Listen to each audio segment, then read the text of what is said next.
स्वागत है आपका हिंदी कहानी घर चैनल पर। जगह तंग थी, पर उन दोनों के बीच अब कोई दूरी नहीं बची थी।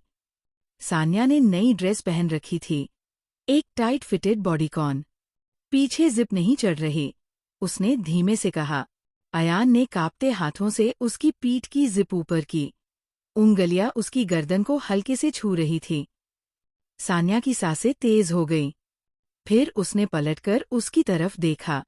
दोनों के बीच कुछ नहीं कहा गया, पर बहुत कुछ महसूस किया गया। अयान ने धीरे से उसका चेहरा अपनी उंगलियों से ऊपर उठाया और एक लंबा, गहरा किस उसके होंठों पर छोड़ा। सान्या ने जवाब में उसकी कमर कसकर पकड़ ली। होंठ अब तेजी से जवाब दे रहे थे। हाथ एक दूसरे की पीठ पर थे और बदन गर्म सांसों से भरे हुए। उस छोटे से ट्रायल रूम में अब न कपड़ों की बात थी, न शॉपिंग की। सिर्फ दो लोग थे जो हर सेकंड एक दूसरे के और करीब हो रहे थे। आईने में दोनों की परछाइयां आपस में घुलती जा रही थी, जैसे जिस्म और रूह का कोई मिलन चल रहा हो। फिर वो दोनों बाहर निकल गए। अयान और सान्या एक दूसरे के बेहद करीब आ चुके थे। ट्रायल रूम की वो गर्माहट अब दिल में बस चुकी थी। लेकिन एक चीज अब तक बाकी थी, वो पल जहां दोनों को बिना किसी रोक-टोक के, बिना भीड़ के, बस एक दूसरे का साथ मिल सके। एक दिन सान्या ने कॉल किया। उसकी आवाज में धीमी सी मिठास थी। मम्मी पापा किसी शादी में बाहर गए हैं, घर खाली है आज, आओगे? अयान कुछ पल चुप रहा, फिर मुस्कराया। तुम्हारे पास आने के लिए कोई बहाना नहीं चाहिए सान्या, बस एक इशारा काफी है। शाम 6 बजे सान्या का घर। सान्या ने घर को साफ रखा था। हल्की सी मोमबत्तियां जलाई थीं और लैवेंडर की खुशबू पूरे कमरे में तैर रही थी। उसने सिल्क की हल्की नीली नाइटी पहनी थी, सिंपल, लेकिन उसकी नजरों का असर उसमें समाया था। अयान जैसे ही दरवाजे पर पहुंचा, सान्या ने मुस्कुराते हुए दरवाजा खोला। उनकी आंखें मिलीं और बिना एक शब्द बोले दोनों सब समझ चुके थे। वो लिविंग रूम से बेडरूम की ओर गए। दीवारों पर चुप्पी थी, लेकिन सांसें तेज थीं। अयान ने धीरे से सान्या का हाथ थामा और उसे अपने करीब खींच लिया। उसने सान्या की आंखों में देखा और फुसफुसाया, क्या तुम तैयार हो? सान्या ने उसकी कमर थाम ली और जवाब दिया, तुम्हारे लिए, हमेशा से थी।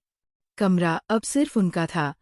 अयान ने धीरे से उसकी जुल्फों को कान के पीछे किया और उसके गले पर अपने होंठ रख दिए। सान्या की सांसें थरथराने लगीं। उसकी उंगलियां अब अयान की शर्ट के बटन खोल रही थीं। एक-एक करके अयान ने उसकी नाइटी की पतली डोरी को हल्के से खींचा और उसकी खुलती सांसों के साथ कमरे की हवा और गहरी होती गई। कपड़े अब फर्श का हिस्सा बन चुके थे और बिस्तर उनकी कहानी का। उस रात सिर्फ जिस्म नहीं, एहसास भी करीब आए। हर छूने, हर चूमने में सिर्फ वासना नहीं, अपनापन था। सान्या की हर सिसकी में मोहब्बत थी और अयान की हर थाम में वादा। सुबह की हल्की धूप। सान्या अयान के सीने पर लेटी हुई थी। उसकी उंगलियां उसकी छाती पर आकृतियां बना रही थी। अब क्या हम एक दूसरे के बिना रह पाएंगे? उसने पूछा। अयान ने उसकी उंगलियां थामी और मुस्कुराकर कहा, अब तो तुम मेरी जिंदगी की सबसे प्यारी आदत बन चुकी हो। एक दिन शाम को कैफे में बैठकर सान्या और अयान अपनी आने वाली मुलाकातों के बारे में बातें कर रहे थे। तभी सान्या ने कहा, चलो कहीं घूमने चलते हैं, दूर, पहाड़ों में, बस तुम और मैं। अयान ने मुस्कुराकर जवाब दिया, अगर हम दोनों होंगे तो पहाड़ भी जलने लगेंगे। सान्या ने उसे एक हल्की सी चपत मारी और फिर बोली, एक मिनट, मेरी बेस्ट फ्रेंड रिधिमा भी चलना चाहती है। तुम अपने किसी दोस्त को बुला सकते हो क्या? अयान ने बिना सोचे कहा, विशाल को बुला लूंगा, वो भी थोड़े खतरनाक मिजाज का है। चारों दोस्त एक एसयूवी में बैठकर निकल पड़े, दिल्ली से मनाली की ओर। रास्ते भर म्यूजिक, हंसी और बर्फीली हवाओं ने माहौल को जादुई बना दिया। सान्या और अयान एक दूसरे के बेहद करीब बैठे थे। हाथों की गर्माहट ठंडी हवाओं को भी मात दे रही थी। रिधिमा और विशाल भी धीरे धीरे बातचीत में खोने लगे थे।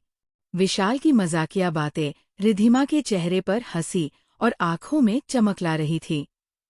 मनाली का रिसॉर्ट, 2 कमरे, 2 जोड़ियां। रिसॉर्ट बर्फ से ढका हुआ था। लकड़ी की दीवारें, अंदर जलता हुआ फायरप्लेस और बाहर गिरती बर्फ। सान्या ने वाइन का एक घूंट लेते हुए कहा, मनाली की ठंड तो बहुत प्यारी है, लेकिन तुम्हारी बाहों में और गर्मी चाहिए।